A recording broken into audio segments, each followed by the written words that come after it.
Olá, bem-vindos. Isto é Realpolitik e eu sou o Rui Costa e Silva.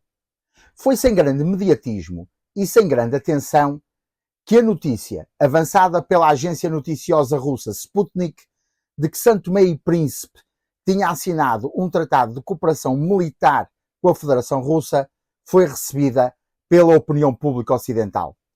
Este acordo, já confirmado pelo governo santomense, implica, segundo fontes oficiais citadas pelo jornal Expresso, um acordo técnico e militar que prevê formação, utilização de armas e equipamentos militares e a visita de aviões, navios de guerra e embarcações russas ao arquipélago. Em simultâneo, o presidente da Guiné-Bissau, Umaro Sissoko Embalo, em visita à Rússia como convidado de honra de Vladimir Putin para os festejos do Dia da Vitória, declarou publicamente que a Rússia pode contar com a Guiné-Bissau como aliado permanente. Estas duas situações, do ponto de vista geopolítico e geoestratégico, levantam tantas questões e preocupações que até são difíceis de enumerar. A primeira, e óbvia, é como é que foi possível o Ocidente ser surpreendido em relação a estes tratados. Tanto a União Europeia, como em especial Portugal, país irmão das duas nações africanas, confessaram à imprensa, através dos seus negócios estrangeiros, surpresa, estranheza e apreensão em relação a estes dois tratados, também segundo fonte do jornal Expresso. As negociações para estes tipos de tratados duram meses. Delegações de ambos os países vão e vêm. Diplomatas encontram-se. Políticos chegam a compromissos antes dos respectivos chefes de Estado de facto assinarem os documentos. E tudo isto, todas estas movimentações foram feitas debaixo das barbas, perdoem-me a expressão, dos serviços de informações ocidentais, sem que ninguém desse alarme e impedisse a assinatura deste tratado que devia ter sido evitado. É simplesmente ridículo e absurdo que os políticos ocidentais tenham sabido pela imprensa russa que estes tratados existiam, e isto com uma diferença de alguns dias. É um erro gravíssimo do ponto de vista da diplomacia e, fundamentalmente, um erro gravíssimo da intelligence e da contra-intelligence ocidental. Isto deve-se, sem dúvida, a algo que eu já abordei aqui no Realpolitik, num texto a que chamei a Nova África. O Ocidente ainda não leva a África a sério, ainda não a assume como central e incontornável no novo ordenamento geopolítico mundial. Para o Ocidente, a África ainda é aquele continente das ex-colónias, repleto de pertinhos que é necessário alimentar. E, como já expliquei no texto que referi, há muito que a África deixou de ser o continente pobre e irrelevante em termos de geopolítica e geoeconomia, tornando-se quase o centro do mundo e assumindo uma relevância estratégica central numa nova configuração global que se avizinha. Assim, os políticos ocidentais foram apanhados de surpresa. Mas perguntam vocês, porquê é que estes tratados são assim tão importantes e a sua assinatura é assim tão grave? Simples. Por algo chamado poder de projeção.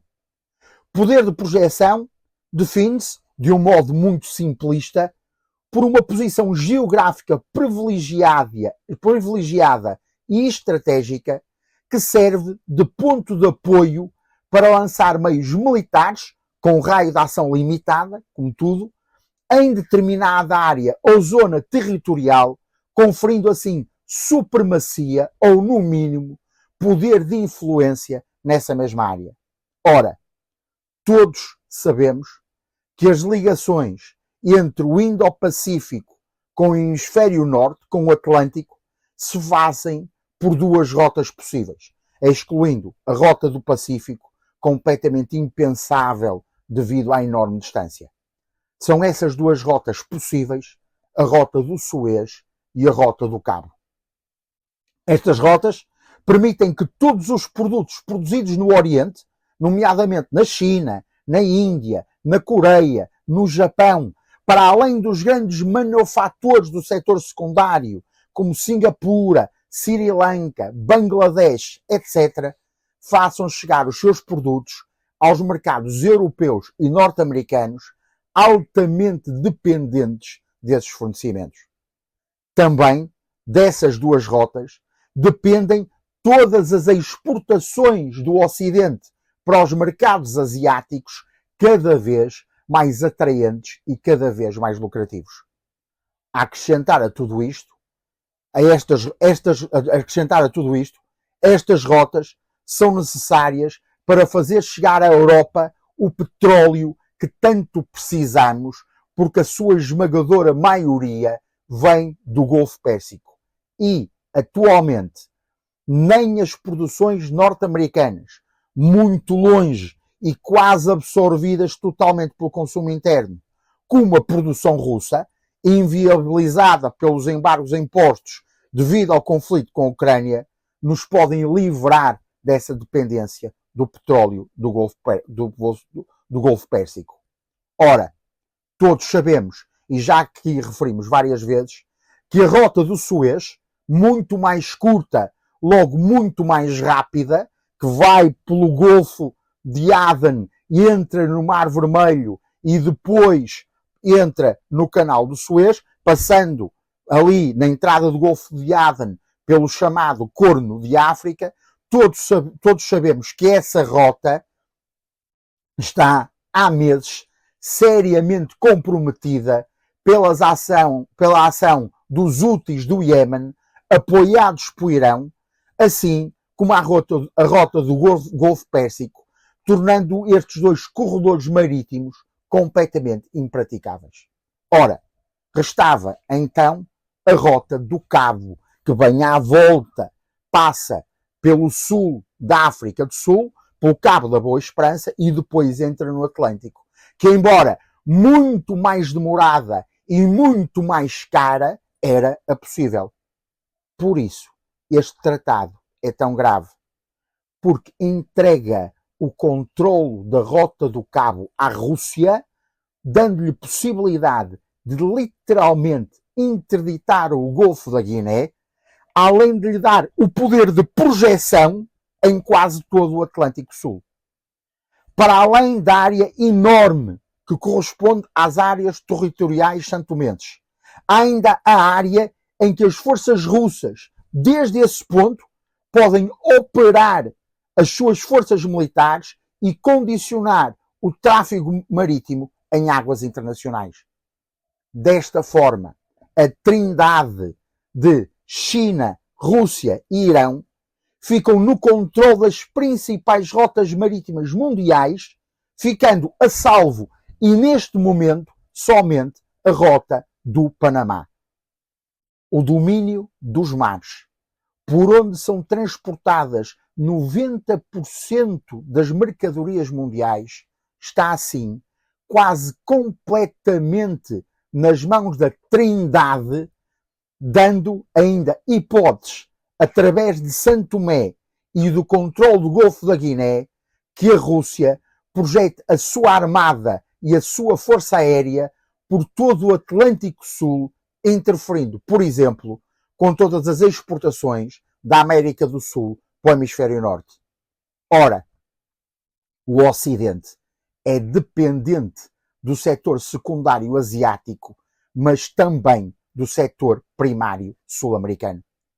Há muito que o Ocidente, num erro estratégico colossal, se assumiu como o líder do setor terciário, deixando de ser autossuficiente em termos agropecuários, assim como da indústria transformadora, esquecendo-se que o setor terciário, por muito lucrativo e rentável que seja, não funciona sem o setor primário, que lhe garante o que comer, e também não funciona sem o setor secundário que lhe garante o que vender, vestir e produzir.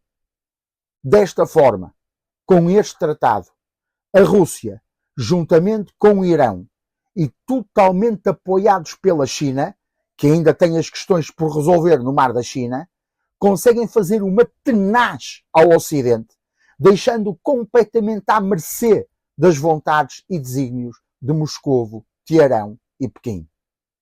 Como já afirmei várias vezes, enquanto os Estados Unidos se afundam em questões internas cada vez mais graves e insolúveis, e enquanto a União Europeia prossegue uma política externa sem visão estratégica e mesmo tática, sem inteligência e sem propósito, não conseguindo até resolver os problemas dentro da própria Europa, como é o caso da Ucrânia, a Federação Russa e a República Popular da China, passo a passo, silenciosa, mas eficazmente, com uma visão estratégica bem definida e com uma máquina diplomática e de intelligence extremamente eficazes e impiedosas, assumem posições por todo o globo que, quando se der o confronto aberto, efetivo, tanto entre a Rússia e o Ocidente, como,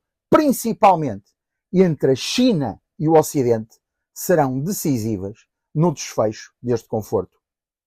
Um mapa divulgado pelo projeto Burn After Reading em abril de 2024 demonstrou com aterradora clareza os países em África com quem a Rússia ou as suas empresas subsidiárias ou de fachada têm acordos e forte influência. Perante este mapa, é fácil de entender para que lado tenderá a África quando for hora de optar entre os dois blocos. O Ocidente, em especial a União Europeia e os Estados Unidos, têm de assumir de uma vez por todas que a África é central na configuração geopolítica atual, que os países que a constituem são alvos estratégicos em termos de geopolítica, logo de Intel, e que garantir posições influenciadoras, firmadas com tratados de cooperação fundamentalmente militares, já não é prioritário, mas passou a ser urgente e imperativo.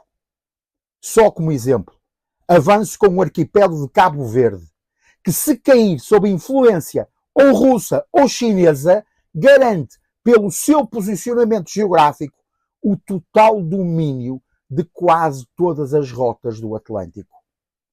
Não terminarei lembrando que países como o Brasil fazem parte dos BRIC, logo, estão sob forte influência chinesa e russa, e todos sabemos do antagonismo de décadas de países como a Argentina e quase toda a América do Sul ao bloco ocidental. Países como a Venezuela, o Uruguai, Cuba e o Paraguai têm fortes e antigas questões com vários países-chave da OTAN-NATO, em especial com os Estados Unidos da América, que durante a década de 70 e 80 foi fortemente interventivo nessas zonas, promovendo golpes de Estado, derrubos do governo e mesmo intervenções militares diretas, como foi o caso da deposição do presidente do Panamá, Manuel Noriega, em 1989.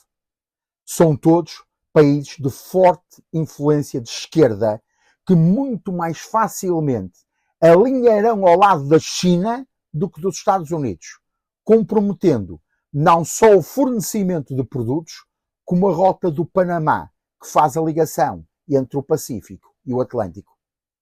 Desta forma, é necessário, antes de mais e primeiro que tudo, uma nova mentalidade do Ocidente, tanto em relação à África, como em relação à América Latina, tanto em termos de diplomacia como de intelligence. O Ocidente tem de aceitar, de uma vez por todas, que a Guerra Fria é passado, que com o seu fim o mundo não ficou mais pacífico, muito antes pelo contrário, e que neste momento está-se a configurar toda uma nova ordem mundial liderada pela República Popular da China, que está a jogar um jogo de longo alcance e que sabe aguardar os melhores momentos para fazer as suas jogadas.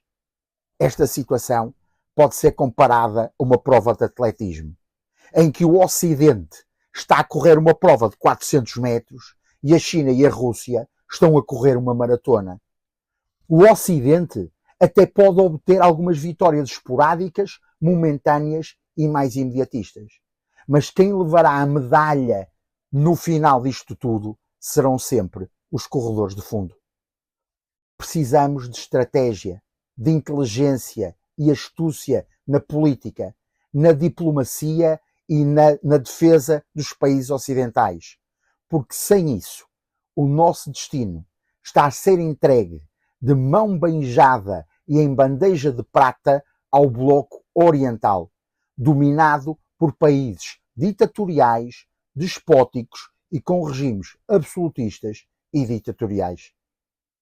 Assim, não está em causa unicamente os nossos sistemas económicos, financeiros e de fornecimento de bens ou de exportação, mas também e fundamentalmente está em causa os nossos princípios mais sagrados, o Estado de Direito Democrático, os nossos direitos, liberdades e garantias.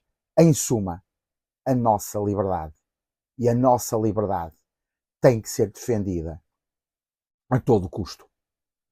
O texto integral deste vídeo está disponível no site da Realpolitik, assim como outros textos, informações e serviços. Passem por lá e façam uma visita no que fazemos em termos de inteligência estratégica. E assim, ficamos por aqui esta semana. Não se esqueçam de subscrever este canal e se acharem que o vídeo foi útil, ponham um like, que dá muito jeito para a nossa promoção. E assim sendo, até para a semana.